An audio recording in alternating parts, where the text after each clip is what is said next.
बोलिए श्री सद्गुरु महाराज जी की जय। सच्चे दरबार की जय। उमापति महादेव की जय। श्री कृष्ण बलदेव की जय।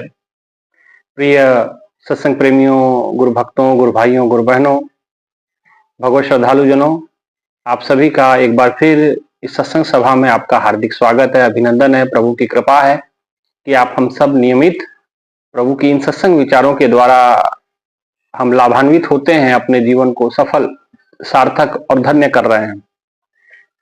भाइयों बहनों, प्रभु की बड़ी विशेष कृपा है कि हमें नियमित रूप से सत्संग विचारों की ऐसी श्रृंखला गुरु की कृपा से प्राप्त होते रहती है। उस श्रृंखला का मकसद, इस सत्संग सभा का मकसद केवल एकमात्र इतना ही है कि आप हम सभी जो अपने जीवन के उस परम लक्ष्य के लिए संकल्पित हैं, जो चाहते हैं कि हम अपने जीवन को सफल करें, सार्थक करें, अपने जीवन को शुद्ध सात्विक तरीके से आध्यात्मिक रूप से गतिमान करें, आध्यात्मिक सबलता हमारे भीतर आए, ईश्वर के चरणों में अनुराग हमारा बढ़े, ईश्वर की के आधारित हमारा जीवन हो, तो ऐसे लोगों के लिए सत्संग सभा, सत्संग विचार संजीवनी बूटी का काम करते हैं। इसलिए भाइयों बहनों, ये बहुत बड़ी कृपा संतों ने, महापुरुषों ने कहा कि कृपा करे जो पार ब्रह्म तो होवे साधु संग। जब पार ब्रह्म कृपा करते हैं, परमात्मा कृपा करते हैं, तो सत्संग सभा मिलती है, सत्संग विचारों का संग हो जाता है। जब ईश्वर अनुकंपा करते हैं, ईश्वर जब कृपा करते हैं, तो ऐसे संतों का मिलाप हो जाता है। और संत जब कृपा करते हैं तो उनके मुख से प्रभु के विचार, प्रभु की वाणी, प्रभु की सत्संग विचारों का प्रवाह होता है, जिसको सुन हम अपने जीवन को धन्य एवं पवित्र महसूस करते हैं। भाइयों बहनों, इसीलिए महापुरुषों ने कहा, बिन सत्संग ना हरि कथा तेह बिन मोह न भाग, मोह गए बिन राम पद होए न दृढ़ अनुराग।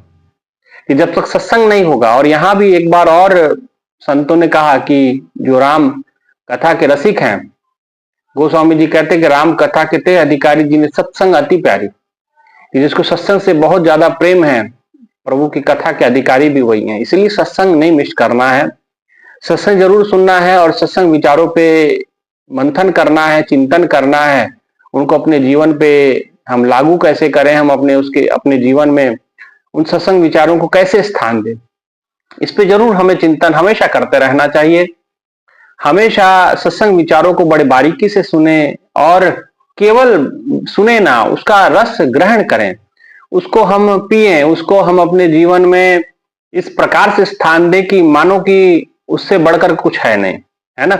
इसलिए भाइयों बहनों, इसीलिए संतों ने कहा बिन सत्संग ना हरि कथा, क्योंकि सत्संग के बिना प्रभु की कथा नहीं हो सकती। पहले संत का संग, सत्संग होगा, तब हरि कथा होगी।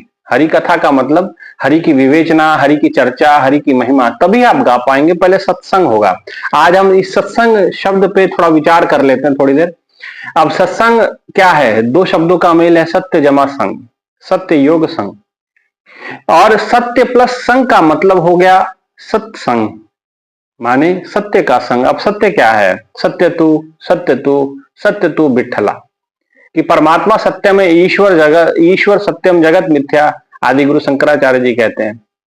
और ईश्वर सार्वभौमिक सत्य कहा गया, जो आज सच है, जुगाद सच है भी सच, नानक होसी भी सच, कि वो आदि अंत से वही सत्य रहा है और रहेगा।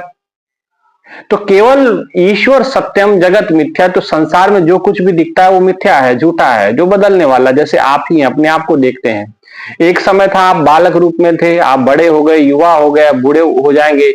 यही चेहरा जो बचपन में किसी और प्रकार का था, जवान होते हम किसी और रंग रूप का हो गया, अब किसी और रूप में ढल जाएगा, है ना। और बुढ़ापा आते इस पे जो है झुर्रियां लग जाएंगी।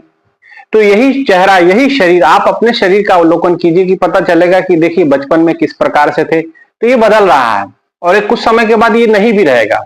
माने आयु के बीत जाने के बाद इस शरीर का भी त्याग हमको करना पड़ेगा। तो इसलिए भाइयों बहनों, हमें विचार करना है कि जो सार्वभौम सत्य है, जो ईश्वर है, जो सनातन है, जो पुरातन है, जो सबसे पहले है, वो ईश्वर है। उसका संग माने सत्संग। अब सत्संग का मतलब, जैसे आप हम अभी ये सत्संग सुन रहे हैं, तो ये सत्संग नहीं है, ये सत्य के बारे में चर्चा है। माने सत्संग प्रवचन आप इसे कह सकते हैं। माने सत्संग के बारे में प्रवचन मैंने आपको किया, तो ये सत्संग नहीं हुआ, ये सत्संग प्रवचन हुआ। लोग सत्संग के विचारों को सुनने के बाद कहते सत्संग हो गया। नहीं नहीं नहीं, ये सत्संग ठीक है, वो बोलचाल की भाषा में ऐसा आता है कि हम इसे सत्संग कहते हैं, लेकिन सत्संग का मूल महत्व, मूल मकसद ही यही होता है कि सत्य, ईश्वर का संग हो जाना। अब मान लीजिए जब ईश्वर का संग होगा तभी ना आप ईश्वर के बारे में बताएंगे। आपको पता ही नहीं कि ईश्वर है क्या, कैसा है, कौन है, कब है, कहाँ है, कैसे दिखता है, क्या उसका रूप रंग है ना। तो आप उसके बारे में क्या चर्चा करेंगे? हरि चर्चा तो तभी हो सकती है जब हरि का संग हो, सत्य का, ईश्वर का संग हो। अब हरि की चर्चा आपने बहुत कर दी, हरि का संग किया नहीं।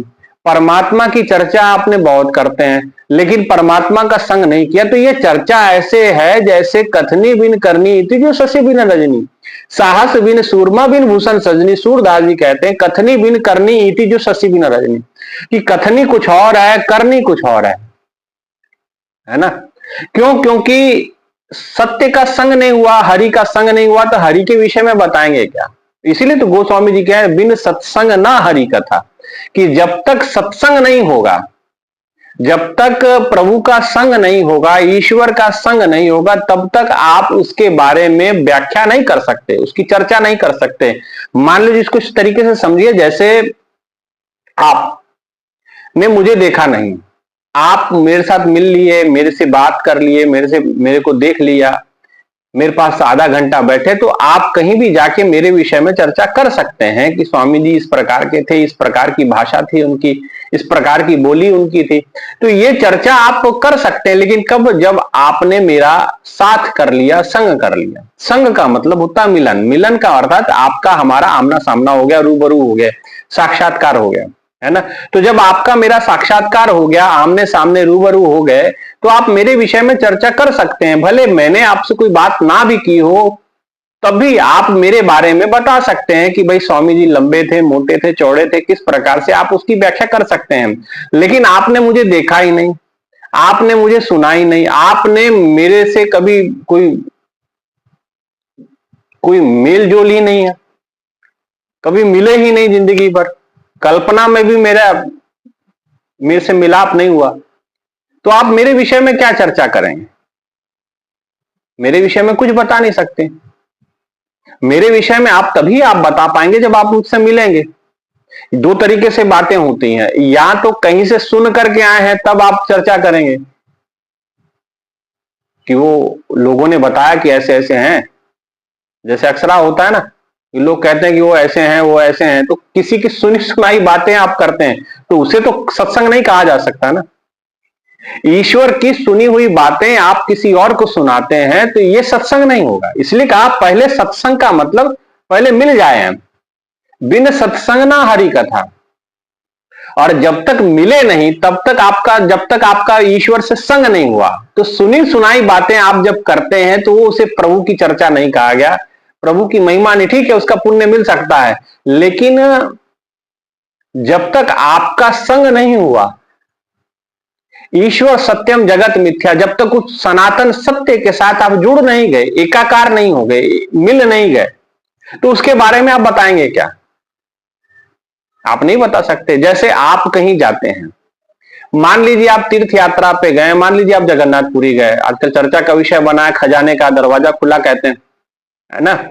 तो ठीक है, प्रभु की जो भी है इस विषय पे नहीं जाएंगे। जो आप जगन्नाथपुरी गए, मैं उदाहरण के लिए कह रहा हूं, मेरा कोई ऐसा नहीं कि मैं कुछ उसके विषय में बता, मैं अपने विषय को लेकर के चर्चा कर रहा हूं कि आप जगन्नाथपुरी गए, आज से पहले आप गए नहीं, तो आप वहां गए, प्रभु के दरबार में गए, जगन्नाथ धाम गए, जगन्नाथपुरी में आपने प्रभु के दर्शन किए, जो भी वहां आपने घूमे फिरे, तो आप आकर के जो बताएंगे वो आपका निज अनुभव होगा।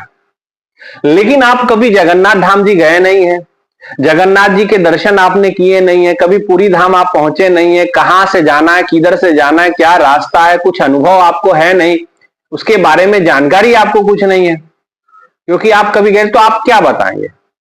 है ना, तब आप कुछ नहीं बता सकते। या आप तब बताएंगे जब आपने किसी से सुन लिया, किसी ने आपको कुछ गाइड किया, किसी ने बताया, तो आप उस आधार पे लोगों को बता। दो ही तरीके से बताता है, या तो किसी की सुनी हुई बात बता सकते हैं, या आप गए हो तो आपका निजी अनुभव होगा। तो सुनी हुई बात और जाके अनुभव किया हुआ, आपने जो अनुभव किया वो बताना, दोनों में बड़ा फर्क होता है। क्योंकि आप जो अनुभव करके आप बताएंगे वो बहुत ज्यादा एक्यूरेट होता है। समझ रहे हैं बात को? बहुत ज्यादा एक्यूरेट होता है।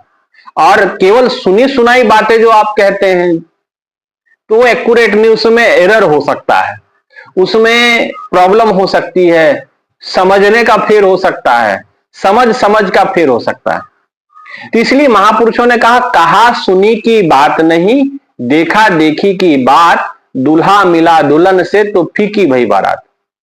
संतों ने कहा कहने सुनने की बात नहीं है, देखा देखी की बात, देखा और देखी की बात है ना।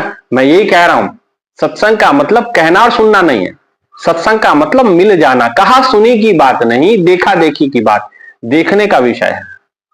जब आप देख लेंगे, जगन्नाथ धाम जी आप गए, देखे, आपका अनुभव हो गया, आप आएंगे बताएंगे नहीं नहीं हम गए थे जगन्नाथ धाम जी में, गए थे। ऐसे जगन्नाथ धाम जी के सामने एक बिल्कुल एक स्तंभ खड़ा है और पंडित जी ने बताया था कि ये स्तंभ और भगवान जगन्नाथ जी की मूर्ति का जो लेवल है वो एक है, ये बिल्कुल आमने सामने है। आप गए होंगे, अगर मैं तो गया हूं एक बार, तो जगन्नाथ धाम जी में जाने का सौभाग्य प्राप्त हुआ था।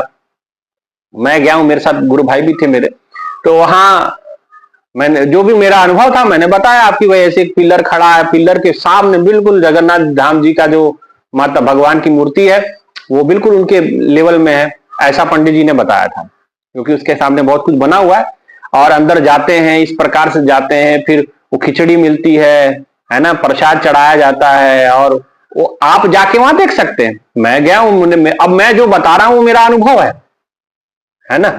बगल में समुन्दर है, वहां भी जा सकते हैं। तो बहुत सारी चीजें आप अपने अनुभव के आधार पे बताएंगे, पर कब, जब आप वहां स्वयं साक्षात्कार करके आते हैं, जब आप स्वयं देख के आते हैं। ठीक ईश्वर के विषय में भी ऐसा है, जब आप कहीं की चर्चा करते हैं तो जब तक आपका निजी अनुभव नहीं है तो उस बात में उतना वजन नहीं आता। आप उस बात को एक्यूरेटली या बिल्कुल आप 100% श्योर नहीं होते। लेकिन जब आपका अनुभव हो जाता है, जब आप उसका अनुभव ले लेते हैं, तो आप जो बात कहते हैं वो आप 100% एक्यूरेसी से कहते हैं, प्लस उसमें जो कॉन्फिडेंस आपका झलकता है वो अलग होता है। तो ऐसे ही ईश्वर के विषय में है, जो जिन लोगों ने केवल कहीं से कथा पढ़ ली, कहीं 4 ग्रंथ पढ़ लिए, 4 किताबें व्याख्या कर ली, कहीं से पढ़ ली, कहीं से कोई ग्रंथ पढ़ लिया, कहीं से कोई किताबें पढ़ ली, कहीं से कुछ सुन लिया। अब सुन लिया, समझ लिया, अब वो आपने किसी और को बताया। लेकिन आपने स्वयं ने जो देखा ईश्वर के विषय में, और वो जो बात आप बताएंगे उसमें बड़ा फर्क होता है। इसलिए संतों ने कहा सुनी की बात नहीं, देखा देखी की बात, दूल्हा मिला दुल्हन से तो फीकी भई बारात। तो बोले कहने सुनने की बात नहीं है, कहने सुनने से कुछ नहीं होगा। इसलिए महापुरुषों ने कहा बिन सत्संग, सत्संग मतलब कहना सुनना नहीं। लक्सरा लोग कहते हैं कहीं से आपने गए थे जी सत्संग सुन के आए, क्या सुन के आए? तो जो कहानियां वहां सुनाई जाती हैं या जो भी गाथा वहां बताई गई होगी, जो भी प्रभु के विचार वो दिए होंगे, तो आप सुन के आते हैं, आप कहते हैं कि सत्संग हो गया। नहीं नहीं, उसे सत्संग नहीं कहते। वो सत्संग की चर्चा हो सकती है, वो प्रभु की चर्चा, प्रभु की महिमा हो सकती है, प्रभु के विचार हो सकते हैं, सत्संग विचार हो सकते हैं, सत्संग प्रवचन उसे कह सकते हैं, लेकिन सत्संग नहीं कहते। सत्संग का मतलब जब आप साधना करते हैं और परमात्मा का जो आप प्रकाश का दर्शन करते हैं वो संग है, वो सत्संग कहा गया। और जब वो संग हो जाता है, बिन सत्संग ना हरि कथा, जब आपका ईश्वर से संग हो गया, ईश्वर से मिलन हो गया, आप किसी विवाह में गए होंगे तो लड़का लड़की का या क्या ले कि दूल्हा दुल्हन का जो तस्वीर लगा होता है, दूल्हा दुल्हन का जो तस्वीर लगा होता है, उस तस्वीर में या दूल्हा दुल्हन का फोटो की बात छोड़े, दूल्हा दुल्हन का आप नाम लिखा होता। आप जहां शादी में गए होंगे तो आप देखे होंगे कि बैकग्राउंड में जहां उनका मंच लगता है, उनके पीछे दूल्हा दुल्हन का नाम लिखा जाता है। अब नाम के बीच में एक शब्द डाला जाता, संग। संग अब नाम आपने संग क्या है, कई जगह मिलन भी लिखते हैं कि फलाना मिलन फलाना, है ना, या जो भी, तो बीच में आपने नाम एक शब्द सुना होगा संग। तो संग का अर्थ क्या हुआ? संग का अर्थ हुआ कि मिलन हो जाना, जुड़ जाना। एक तो यही तो बात कह रहे हैं कि कहा सुनी की बात नहीं, देखा देखी की बात, कहने सुनने की बात नहीं, अब देखा देखी की बात है। दूल्हा मिला दुल्हन से तो फीकी भई बारात, जब दूल्हा दुल्हन मिल गए तो बारात की कोई वैल्यू नहीं रहती। और बिना बारात के, बिना दूल्हे के बारात कैसी लगेगी? मान लीजिए दूल्हे में कहते हैं कि बहुत सुंदर आपने सजावट की, टेंट बहुत बढ़िया लगाया है, वो शामियाना बहुत अच्छा सजाया, बैंड पार्टी वाले बहुत बढ़िया बढ़िया पोशाक पहन के बढ़िया बढ़िया धुने बना रहे हैं, डीजे वाला बहुत बढ़िया बढ़िया गाने बजा रहा है ना, और बारात में बहुत अच्छे अच्छे लोगों ने कपड़े पहने, आभूषण धारण कर रखे, लेकिन जो घोड़ी पे है दूल्हा नहीं है, बारात में दूल्हा नहीं है। तो दूल्हे से तो बारात की शोभा होती है, और बारात से दूल्हा गायब है तो बारात कहेगा कौन से, है ना। तो महापुरुषों ने कहा सुनी की बात नहीं, देखा देखी की बात, दूल्हा मिला दुल्हन से तो फीकी भई बारात, है ना। तो जब तक दूल्हा दुल्हन का मिलन नहीं है, मान लीजिए दूल्हे का संग नहीं हो गया दुल्हन से, तो बारात फीकी हो जाती है ना। और दूल्हा नहीं है तो बारात का क्या काम? दूल्हे बिना बारात कहो किस काम की, दूल्हे बिना बारात किस काम की? तो बिना दूल्हे की बारात तो बारात नहीं कही थी।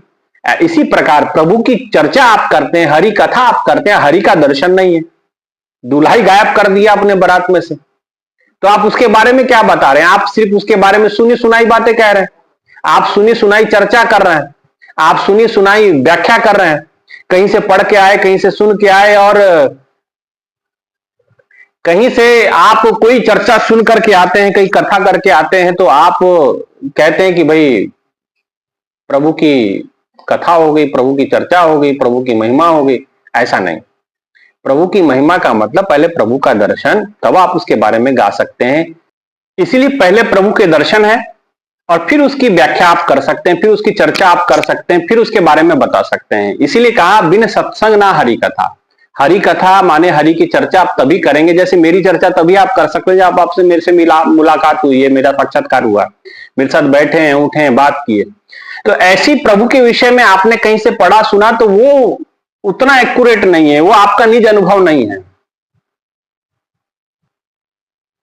अपनी आपकी निज साक्षात्कार नहीं हुआ है, आपने उस ईश्वर का दर्शन नहीं किया है, लेकिन आप चर्चा कर रहे हैं।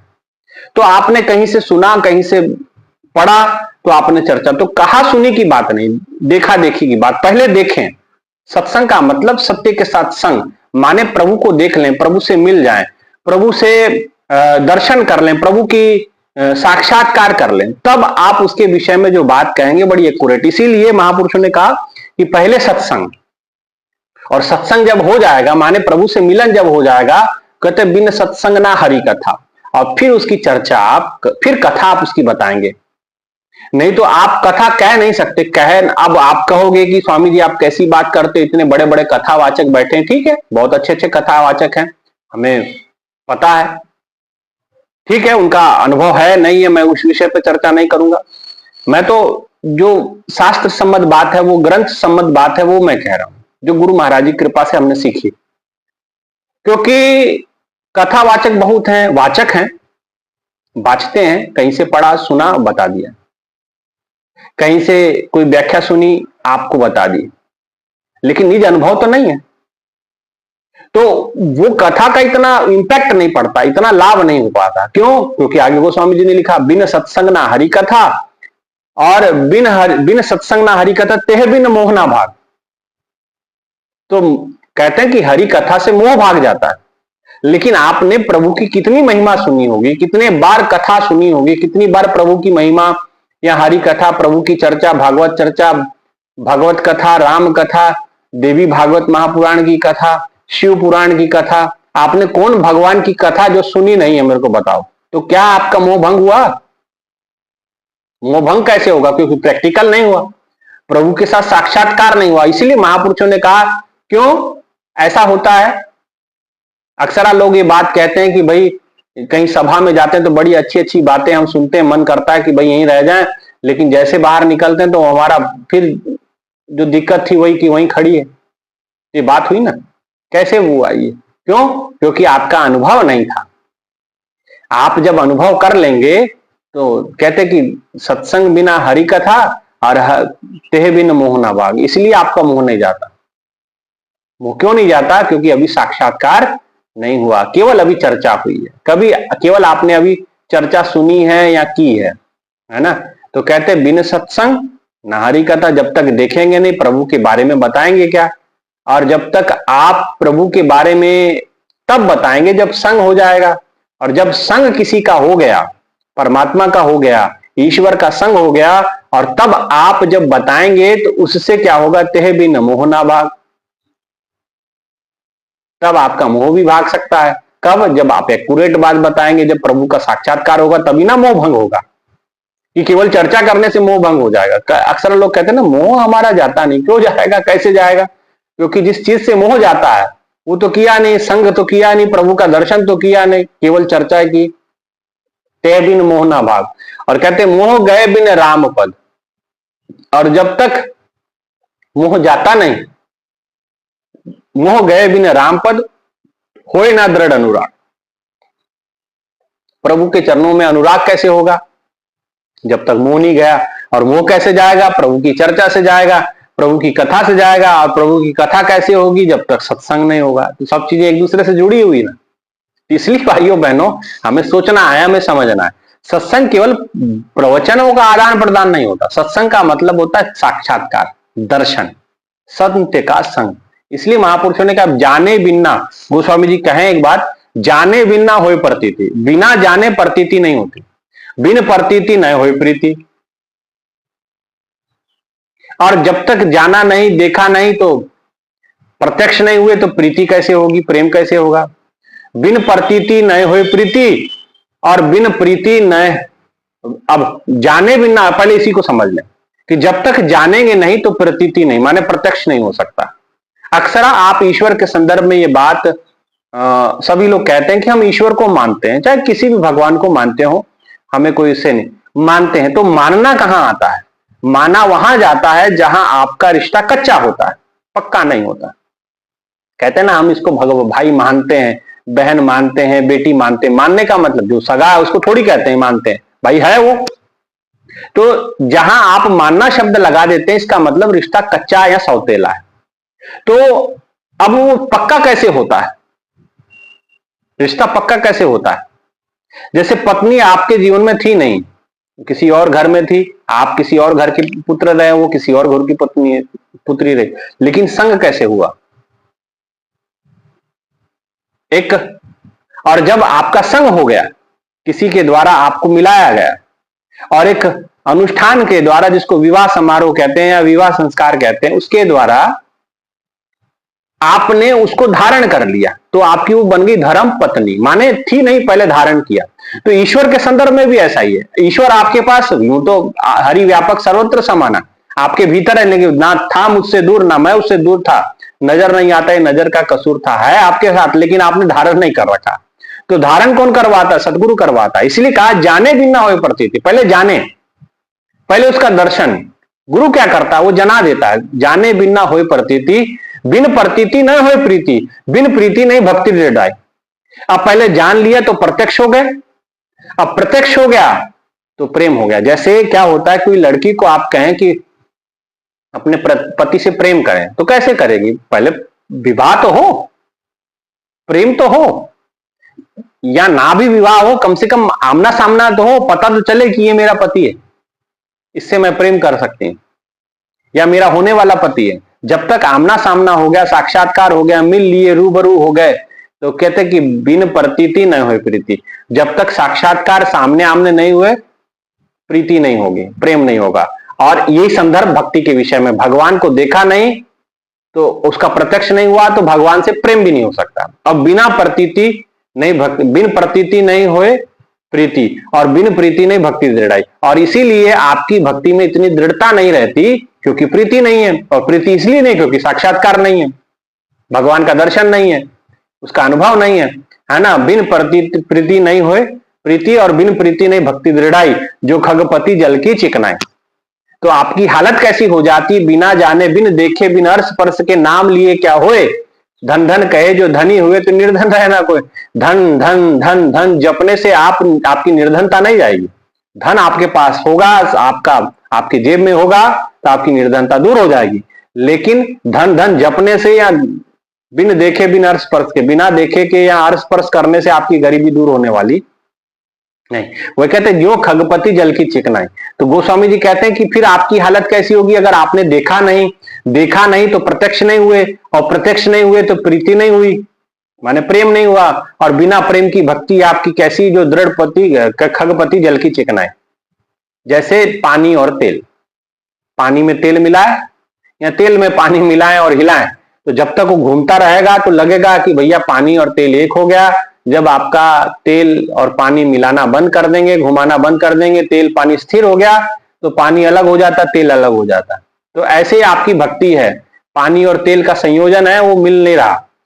ऐसे ही लोगों के साथ हो रहा है। लोग को लगता है कि बड़ा सत्संग सुन लिए, लेकिन वो जहां के तहां खड़े हैं, भक्ति में वो दृढ़ता नहीं आती। क्योंकि भक्ति में दृढ़ता के लिए प्रेम चाहिए, और प्रेम के लिए प्रत्यक्ष परमात्मा चाहिए, उसका दर्शन चाहिए। तो जब दर्शन होगा तो उससे प्रेम भी हो जाएगा, और प्रेम हो जाएगा तो आपकी भक्ति में, जब प्रेम हो गया तो आपकी भक्ति दृढ़ हो जाएगी।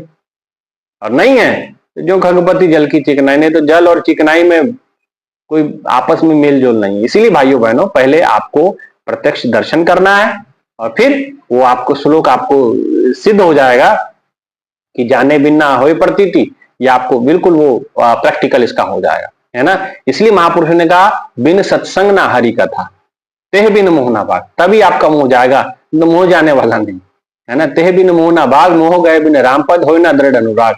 इसलिए राम के ना पद मिलेगा ना उनके चरणों से, अगर आपने दर्शन ही नहीं किया तो आपके ना राम के चरणों में आपका दृढ़ अनुराग होगा, ना उनके चरणों से प्रेम ही आपका हो सकता है, ना ही आपको परम पद प्राप्त हो सकता है। इसीलिए पहले प्रत्यक्ष दर्शन, और उसके बाद उसी को कहते हैं सत्संग। सत्संग का मतलब सत्य का संग, माने ईश्वर का संग, ईश्वर का दर्शन कर लेना माने सत्संग। ठीक है, यही कुछ विचार थे। सूचना आपको, जैसे पहले भी मैंने आपको बताया था कि आने वाली 21 जुलाई को गुरु पूर्णिमा का प्रोग्राम रखा गया है श्री राम जानकी मंदिर, सिसवा बाजार, उत्तर प्रदेश में। तो ये कार्यक्रम एक दिन का कार्यक्रम है।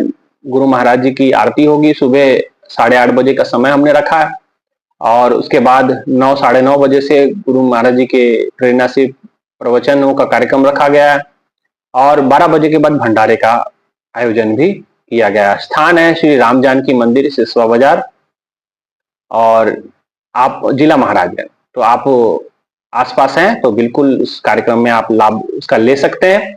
और जो कोई भी इसमें सहयोग देना चाहता है तो आप जरूर मुझसे, मेरा डिस्क्रिप्शन में मेरा व्हाट्सएप नंबर है, आप वही मेरा फोन पे भी नंबर है, तो आप उस पे आ करके आप मुझे मैसेज करें। अगर कोई सेवा आप अर्पित करना चाहते हैं तन से, मन से, धन से, तो आप जरूर उसमें संपर्क कर सकते हैं। ठीक है, इतना ही ये जरूरी सूचना थी, क्योंकि साल में एक बड़ा प्रोग्राम आता है गुरु पूर्णिमा का। हर क्षेत्र में प्रोग्राम हो रहे होंगे, हर संस्था, हर संप्रदाय के लोग ये गुरु पूर्णिमा का त्योहार बड़े धूमधाम से मनाते हैं, क्योंकि ये बहुत बड़ा त्योहार होता है। एक शिष्य के लिए बड़ा महत्वपूर्ण त्योहार है। आज के दिन गुरु के चरणों में प्रार्थना करने का दिन होता है, गुरु के चरणों में लीन होने का समय होता है। ठीक है ना, इसलिए इस कार्यक्रम को मिस ना करें, आप जरूर पहुंचे कार्यक्रम में। अगर आप आ सकते नहीं तो आसपास भी जहां भी आप जाते हैं वहां कार्यक्रमों में जरूर जाएं, और जरूर कोई सहयोग देना चाहे तन से, मन से, धन से, तो आप जरूर संपर्क कर सकते हैं और सेवा को प्राप्त कर सकते हैं। इतना ही कहते हुए अपने विचारों को मैं यही विराम देता हूं। तो आज की सभा में यही विचार थे कि सत्संग मतलब सत्य का दर्शन, सत्य का संग, और जिसने कर लिया उसका जीवन सार्थक हो गया, सफल हो गया। ठीक है ना, और इसीलिए आपका मोह नहीं जाता, क्योंकि आपका ईश्वर का दर्शन नहीं है। और मोह दर्शन हो गया, मोह भी हो जाएगा, प्रभु की चर्चा भी हो जाएगी, क्योंकि किसी को देख लिया तो उसके बारे में ज्यादा एक्यूरेट तरीके से आप बता सकते हैं। तो यही कथा के विषय में भी आता है। कथा में राम जी के बारे में तब आप एक्यूरेट बता पाओगे जब राम जी का संग करोगे। कृष्ण जी के बारे में तभी आप बता पाओगे जब कृष्ण जी का संग करोगे। जब तक दर्शन नहीं होगा तब तक आप उनकी चर्चा नहीं कर सकते। इसलिए कहा बिन सत्संग ना हरि कथा, उसकी चर्चा और कथा नहीं कर सकते। इसलिए इतना ही विचार थे, इसको जरूर सुने, आगे शेयर करें, चैनल को सब्सक्राइब करें और जरूर साधना सुमरन करें और गुरु महाराज जी की प्रसन्नता को प्राप्त करें। यही प्रार्थना के साथ विचारों को विराम। बोली श्री सदगुरु महाराज जी की जय, सच्चे दरबार की जय, उमापति महादेव की जय।